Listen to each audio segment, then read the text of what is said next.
নমস্কাৰ সকলোকে স্বাগতম জনাইছো আসাম কেৰিয়াৰ পইণ্ট ইউটিউব চেনেলৰ অন্য এটা নতুন ভিডিঅ'লৈ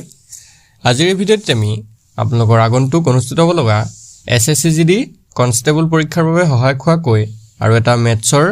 নতুন ক্লাছ লৈ আহিছো আৰু এই ক্লাছটোত আমি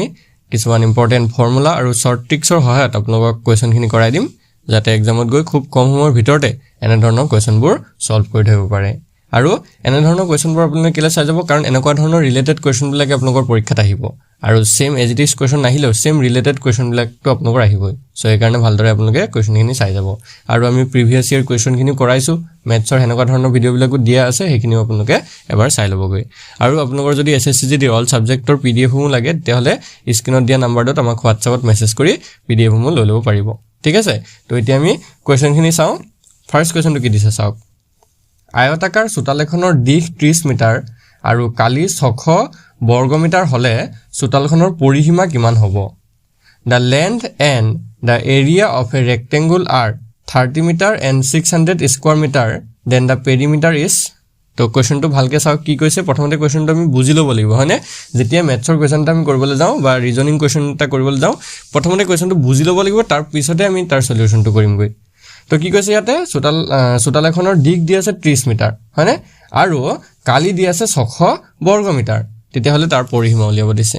এতিয়া আমি এটা কথা জানো যে পৰিসীমা বা কালি উলিয়াবলৈ যাওঁতে আমাৰ দিশ আৰু প্ৰস্থ এই দুটা বস্তু লাগে মই প্ৰথমতে আপোনালোকৰ এখন আয়তৰ দিশ আৰু প্ৰস্থ কাক কয় হেতু মই এটা ডায়াগ্ৰামত আপোনালোকক দেখাই দিছো তো এটো ধৰক আয়ত যদি হয় ইয়াৰ এটো হৈছে দিশ এটো লেন বুলি কোৱা হয় আৰু যেটো সাইড থাকে এটো প্ৰস্থ বুলি কোৱা হয় ঠিক আছে এতিয়া আমি আয়তৰ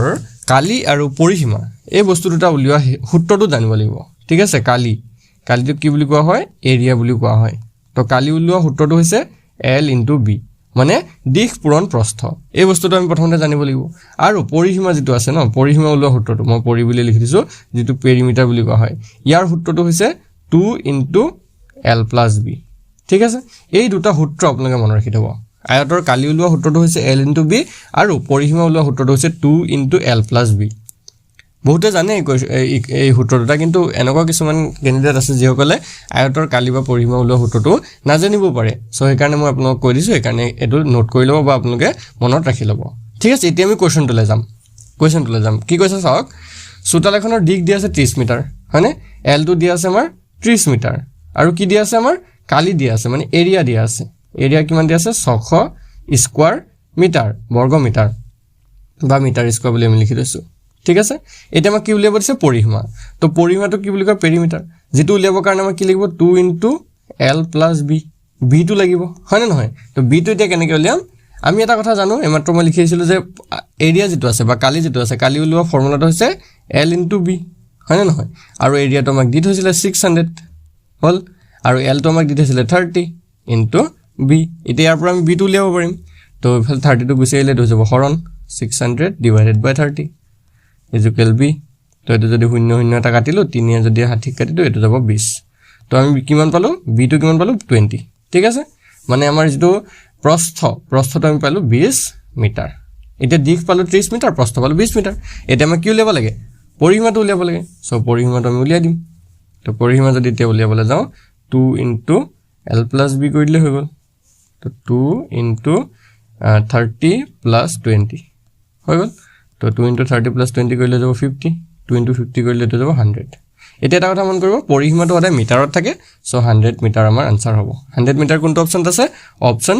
বি ত আছে তো অপচন বি টো হৈ যাব কাৰেক্ট আনসাৰ বুজি পাইছা সকলোৱে খেলিমেলটো লগা নাই নেক্সট কোৱেশ্যনটো লাগবই পাৰো নেক্সট কোৱেশ্যন চাওক তেতিয়া এখন কাহিৰ কালি দিয়া আছে 616 বৰ্গ সেন্টিমিটাৰ তেতিয়া হলে কাহিখনৰ পৰিসীমা উলিওৱা The area of a circular plate is 616 square centimeter then the perimeter is এটা কাহিটো কেনেকুৱা থাকে আমি সদায় জানো কাহিটো কেনেকুৱা থাকে বৃত্ত আকাৰৰ থাকে হয়নে তো বৃত্তৰ আমি যেটো পৰিসীমা আছে বা বৃত্তৰ যেটো কালি আছে তাৰ সূত্ৰটো আমি জানিব লাগিব এবিলাক বেসিক সূত্ৰ হয় আমি এবিলাক 7 6 7 8 9 10 এবিলাক পাই আহিছো হয়নে এবিলাক আমি ইউজ কৰি আহিছো কিন্তু হয়তো সকলে নাজানিব পাৰে পাহৰি যাব পাৰে হেকাৰণে মই আপোনালোকক একবাৰ কৈ দিও তো আমাৰ যেটো বৃত্ত আছে বৃত্তৰ যেটো কালি এৰিয়া কালি উলিওৱা যেটো ফৰ্মুলা হেতু হৈছে পাই r স্কয়াৰ ঠিক আছে আৰু যেটো পেৰিমিটাৰ আছে বা বৃত্তৰ পৰিধি বা পৰিসীমা বুলি কয় হেতু হৈছে 2 পাই r এটা পাই ভ্যালুটো কি পাইটো আমি সদায় জানো যে পাইৰ ভ্যালুটো লিখো আমি 22/7 বা আমি কি লিখো 3.14 এটো পাই ভ্যালু দেই যদি আমি ভগ্নাংশত লিখো 22/7 আৰু যদি আমি এনেকে পইণ্টত লিখো 3.14 ঠিক আছে আৰু এই যেটো r লিখা আছে ন r মানে হৈছে ব্যাসাৰ্ধ ঠিক আছে r মানে কি ব্যাসাৰ্ধ বৃত্ত এটাৰ কি ব্যাসাৰ্ধটোক r বুলি কোৱা হয় ৰেডিয়াস আৰু এটা আপোনালোকে বস্তু জানি থব এটো হৈছে d মানে হৈছে ডায়ামিটাৰ বা ব্যাস বুলি কোৱা হয় ঠিক আছে এই বস্তুটো আপোনালোকে মন ৰাখি থব এতিয়া আমাক কি দিছে চাওক কাহিখনৰ কালি দিয়া আছে মানে এৰিয়া দিয়া আছে কিমান 616 তো আমি উলিয়াব লাগে গৈ পেৰিমিটাৰ বা পৰিসীমাটো সো এতিয়া মই এটো আপোনাক যদি কৰি দেখাও কেনেকৈ কৰিব চাওক তো কি দিয়া আছে আমাক এৰিয়া পাই r স্কয়াৰ হয়নে পাই r স্কয়াৰ টো কিমান দিয়া আছে আমাক 616 এতিয়া পাইৰ ভ্যালুটো মই কিমান কৈছিলো 22/7 ইনটু r স্কয়াৰ ইকুয়াল 616 এতিয়া যদি আমি r স্কয়াৰ টো ৰাখি দিও হেফালে কি হৈ যাবগে 616 ৰ লগত 7 টো পূৰণ হ'বগে আৰু তলত কি থাকিবগে 22 থাকিবগে হল তলত 22 আৰু ওপৰত 616 ইনটু 7 কাৰণ এটো আমি জানো বৰ্জ্য পূৰণ হলে এনেকুৱা হয় এতিয়া 22 যদি আমি 616 কাটি দিও 22 616 কাটিলে কেবাৰ যাব এটা যাব 28 বাৰ তো আপোনালোকে হৰণ কৰি চাব বা মই কৰি দিছো 28 বাৰ গৈছে ঠিক আছে এতিয়া কিমান থাকিলে r স্কয়াৰ সমান 28 পূৰণ 7 এটা 28 আৰু 7 পূৰণ কৰিলে কিমান হ'ব এটো হৈ যাবগে 196 r স্কয়াৰ ইকুয়াল কিমান ললে 196 এতিয়া মই এটা সাইডে কৰি দিছো চাওক এতিয়া r ৰ যদি আমি ভ্যালুটো উলিয়াবলৈ যাওঁ √196 হ'ব ঠিক আছে √196 ৰ ভ্যালুটো হৈছেগে কিমান 14 ঠিক আছে r ৰ ভ্যালুটো আমি কিমান পালো তেতিয়া 14 পালো হৈ গল এটা হলে কি ক্লিয়াৰ r ৰ ভ্যালুটো কিমান পাইছো 14 এতিয়া যদি আমি এটা কি উলিয়াব লাগিব আমি পৰিধিটো উলিয়াব লাগিব বা পৰিসীমাটো উলিয়াব লাগিব তো পৰিধি বা পৰিসীমা সূত্ৰটো হৈছিল 2 পাই r ঠিক আছে p ইকুয়াল কি আছিল 2 পাই r এতিয়া চাওক 2 ইনটু 2 আহিলে ইনটু পাই মানে 22/7 আহিলে r মানে কি আহিছে r ৰ ভ্যালুটো পালো আমি 40 এতিয়া যদি 7 14 কাটি দিয়ে দুবাৰ যাব তো 2 22 আৰু 2 পূৰণ কৰিলে 288 মানে 88 সেন্টিমিটাৰ হ'ব ঠিক আছে 88 সেন্টিমিটাৰ হৈ গ'ল আমাৰ কাৰেক্ট आंसर অপচন কোনটো হ'ব কাৰেক্ট অপচন বি টো হ'ব ঠিক আছে অপচন বি টো হ'ব কারেক্ট आंसर ঠিক আছে আৰু সদায় এটা কথা মন কৰিব পৰিসীমাটো আমি কিহত লিখো সেন্টিমিটাৰ বা মিটাৰ মানে যেটো একক দিয়া থাকে সেই এককটো লিখো আৰু যেটো কালি থাকে সেই কালিটো সদায় বৰ্গ এককত লিখা হয় সেন্টিমিটাৰ দিয়া থাকিলে বৰ্গ সেন্টিমিটাৰ মিটাৰ দিয়া থাকিলে বৰ্গ মিটাৰ হয়নে মিলিমিটাৰ দিয়া থাকিলে বৰ্গ মিলিমিটাৰ হেনে ধৰণে আমি লিখিব লাগো ঠিক আছে এতিয়া নেক্সট কোৱেশ্চনটো চাওক এইখিনি বুজি পাইছে নেক্সটটোত কি দিছে চাওক যদি এটা আয়তৰ প্ৰস্থ 3 সেন্টিমিটাৰ আৰু কালি 18 সেন্টিমিটাৰ স্কয়াৰ হয় তেন্তে ইয়াৰ দৈৰ্ঘ্য কিমান if the breadth of a rectangle is 3 centimeter and the area is 18 centimeter square then the length is দৈৰ্ঘ্যটো উলিয়াব দিছে সেম কোৱেশ্চন আগৰ প্ৰথম কোৱেশ্চনটোত যেনেকৈ কৰিছিলো তেনেকৈ কৰিলে হৈ যাবগে এটো ধৰক আয়তটো দিছে আয়তৰ কি দিছে আমাক প্ৰস্থটো দিছে প্ৰস্থ 3 সেন্টিমিটাৰ আৰু টোটাল এৰিয়াটো আমাক দিছে টোটাল এৰিয়াটো হৈছে 18 এৰিয়াটো হৈছে 18 সেন্টিমিটাৰ স্কয়াৰ এটা আমাৰ লেন্থটো উলিয়াব লাগে তো আমি এটা কথা জানো এৰিয়া ইকুয়াল কি l * b তো এৰিয়াটো আমাৰ কিমান দিছে 18 l 18 ইকুয়াল কি হ'ব চাওক 18 ইকুয়াল l মানে আমাৰ নাজানো l টো l লিখিছো ইনটু b মানে হৈছে 3 হৈ গল এতিয়া 3 টো এফালে লৈ আনক তো 18 ডিভাইডেড বাই 3 ইকুয়াল l তো 3 যদি 18 কাটি কেবাৰ যাব 3 6 গুণ 18 ঠিক আছে l ইকুয়াল কিমান পাই গলো আমি 6 এটা যেহেতু আমাক লেন্থ দৈৰ্ঘ্যটো উলিয়াব দিছে তো ইয়াৰ যেটো একক থাকিব এটা সেন্টিমিটাৰ থাকিব মানে 6 সেন্টিমিটাৰ হ'ব আমাৰ आंसर ঠিক আছে অপচন সি টো হৈ গল কারেক্ট आंसर ঠিক আছে বুজি পাইছে সকলে অপচন সি টো কারেক্ট आंसर হ'ব নেক্সট কোৱেশ্চন লাগবাৰ কি কৈছে চাওক হমিনে দৈনিক 150 মিটাৰ খোজ কাঢ়িলে 3 সপ্তাহত কিমান কিলোমিটাৰ খোজ কাঢ়িব Samin walks 150 metre every day how many kilometers will be walk in 3 weeks এতিয়া এটা কথা ভালদৰে মন কৰিব তেও ডেইলি কিমান মিটাৰ খোজ কাঢ়ে 150 মিটাৰ হয়নে আৰু এক সপ্তাহত 1 উইকত কিমান দিন থাকে 7 দিন থাকে এটা আমি জানো সকলোৱে এক সপ্তাহত কিমান দিন থাকে 7 দিন তো আমি যদি চাও 150 পূৰণ 7 হ'ব এক সপ্তাহত হয়নে এদিনত 150 মিটাৰ 7 দিনত 150 পূৰণ 7 তো 7 দিনত তেও কিমান খোজ কাঢ়িব 150 পূৰণ 7 যদি আমি কৰো 1050 মিটাৰ ঠিক আছে এটা যদি আপোনালোকে পূৰণ কৰিছে 7 শূন্য 7 5 25 কৰিলে তিনি 7 গুণ 7 10 হললি 1050 মিটাৰ তেও 1 সপ্তাহত খোজ কাঢ়িব ঠিক আছে 1 উইকত এতিয়া আমাক সুধিছে যে 3 সপ্তাহত কিমান কিলোমিটাৰ খোজ কাঢ়িব সো সিম্পল 1050 ইয়াৰ লগত 3 এটা পূৰণ কৰিলে নহব জানো তো 1050 লগত যদি 3 পূৰণ কৰো এটো হৈ যাব 3150 মিটাৰ হল 3150 মিটাৰ মানে 3150 মিটাৰ কিন্তু আমাক সুধিছে যে কিমান কিলোমিটাৰ খোজ কাঢ়িব তো মিটাৰৰ পৰা যদি আমি কিলোমিটাৰলৈ নিব লগা হয় সিম্পল 1000 এটাৰে হৰণ কৰি দিয়ক 1000 হৰণ কৰি দিলে এটো হৈ যাব 3.15 কিলোমিটাৰ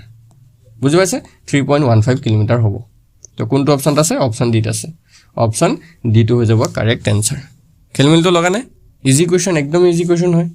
বস্তুটো খালি ভালকে বুজি লব আপোনালোকে কোৱেশ্চনটো যেতিয়া বুজি পাব আৰু এটা কথা এসএসসি জিত আপোনালোকৰ কোৱেশ্চন টাইম ম্যানেজমেন্টটো একদম যদি সবতকে দৰকাৰী বস্তু এটা আছে টাইম ম্যানেজমেন্ট কাৰণ আপোনালোকে ম্যাথছৰ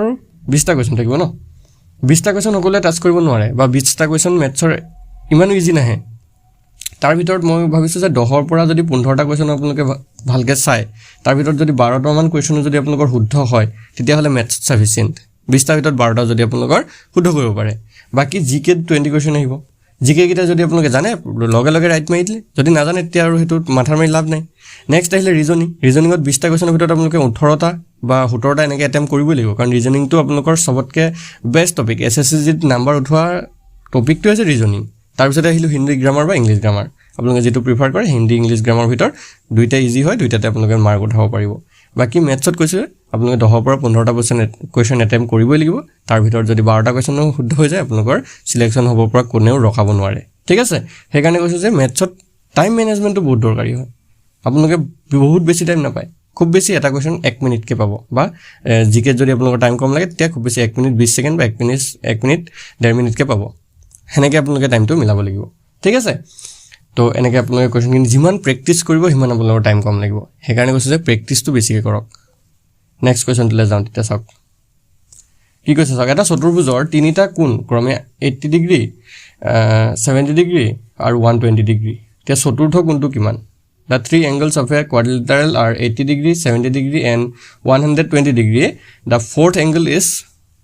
এতিয়া এটা কথা মন কৰিব চতুৰ্ভুজ যি কোনো ধৰণৰ চতুৰ্ভুজে আমাক যদি দিয়া নাথাকক কিয় চতুৰ্ভুজৰ চাৰিটা কোণ যোগ কৰিলে সদায় 360 ডিগ্ৰী ওলাবই লাগিব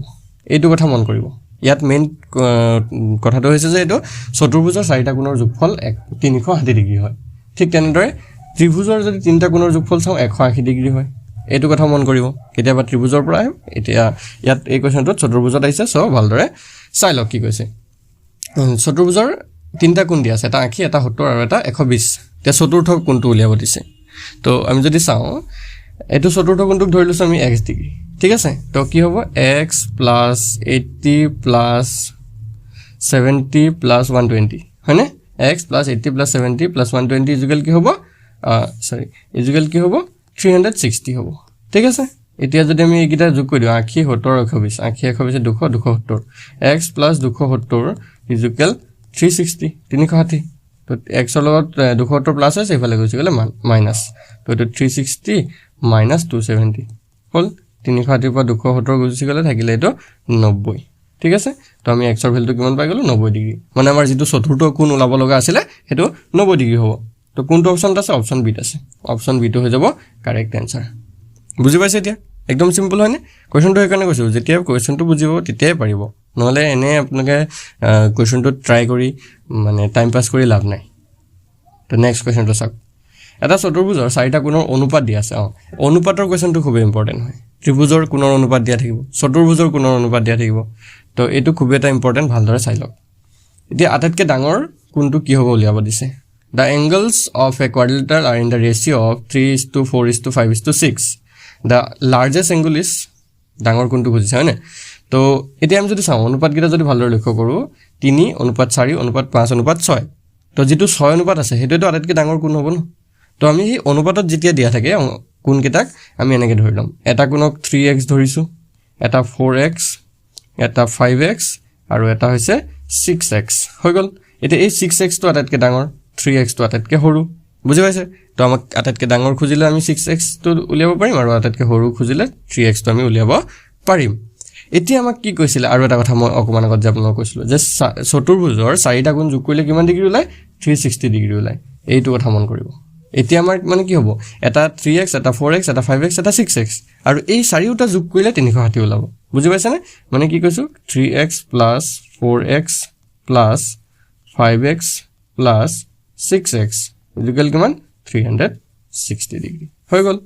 এতিয়া যদি আমি প্লাস কৰি দিও 3 4 7 7 5 12 12 18 18x ইকুৱেল 360 হৈ গ'ল 18x ইকুৱেল 360 ওলালে তো x ৰ ভ্যালুটো কিমান হ'ব 360 /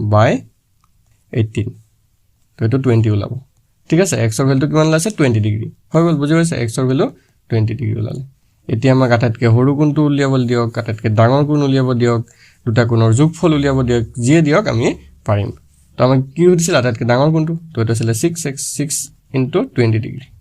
6 * 2 = 12 120 ডিগ্ৰী হ'ব আমাৰ আনসাৰ বুজি পাইছে 120 ডিগ্ৰী হ'ব আমাৰ আনসাৰ কোনটো অপচন আছে অপচন সি আছে অপচন সি টো হৈ যাব কারেক্ট আনসার বুঝি পাইছে অপচন সি টো হৈ গ'ল কারেক্ট আনসার খেলিমেলিটো লগা নাই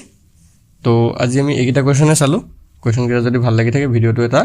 লাইক কৰি দিব আৰু এটা ভাল কমেন্ট কৰি দিব নেক্সট ক্লাছত আমি এনে ধৰণৰ আৰু কোৱেশ্যন আপোনালোকৰ বাবে লৈ আহিম আৰু ৰিজনিংৰ কোৱেশ্যনো পাই থাকিব জিকে ক্লাছ বিলাকো পাই থাকিব সকলোবিলাক পাই থাকিব আৰু যদি পিডিএফ খিনি ল'ব বিচাৰে কাৰণ এক্সামৰ কাৰণে বেছি দিন নাই এমাহ মান সময় আছে তো এই এক মাহত যদি আপোনালোকে কমপ্লিট কৰিব বিচাৰে এসএসসি জিডি বহুতে এটা ভাল জব হয় আৰু যোৱাকালি এসএসসি জিডি ৰিজাল্টটো দিছে তো আপোনালোকৰ আখে-পাখে বহুতে পাইছেও তো তাৰ পৰা এটা আপোনালোকে মোটিভেশ্যন লৈ পঢ়িবলৈ চেষ্টা কৰক যে হিহঁতি পাইছে যদি মই কেলে নাপাম হয় নহয় তো আপোনালোকৰ ৰিজাল্ট ভাল হ'ব পঢ়ি থাকক যদি পিডিএফ খিনি লাগে লৈ ল'ব এইটো নম্বৰ হয় আমাৰ 8133840965 এই নম্বৰটোত মেছেজ কৰিব মেছেজ কৰি আপোনালোকে 149ত অল সাবজেক্টৰ পিডিএফ খিনি লৈ ল'ব পাৰিব ধন্যবাদ